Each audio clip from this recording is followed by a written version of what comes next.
কথায় আছে না, ভালোবাসলেই নাকি ঘর বাঁধা যায় না। কথাটা একদম হাঁচা কথা।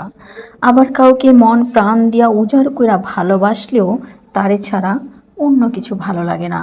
যতই সুখের স্বর্গে বসবাস করি না কেন, ওই বেইমান মানুষটার কথা মনে পড়বি। দিন গড়াইয়া রাত, রাত গড়াইয়া দিন, যেই বেইমানটা জীবনটারে দংশন করলো, সেই বেইমানটার কথা মনে হইলে জীবনটা শূন্য শূন্য লাগে। জীবনটা হয়েছে সত্য মিথ্যার রঙ্গ খেলা। মিথ্যার শহরে যতটা আমরা সহজে ঘুরি, সত্যটাকে তত সহজে আমরা গ্রহণ করতে পারি না। মনে করি মিথ্যার শহরটা বুঝি অর্থ ছাড়াই ঘুরন যায়, আর সত্যটাকে মনে করি অর্থবহ।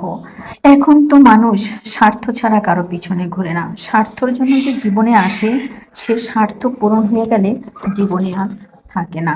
বাস্তব কথা হইল, জীবনে কাউরে ভালোবাসতে নেই, ভালোবাসা উচিত না। পাগলের মতো ভালোবাসলে তারা পাগল বানাইয়া সাইডা দিয়া ফুরুত কইরা উইরা যায়। এইটা হইল জীবনের সবচেয়ে চরম সত্য কথা। জীবনে চলার পথে শুধু নিজেকে ভালোবাসা, অন্য কাউকে না।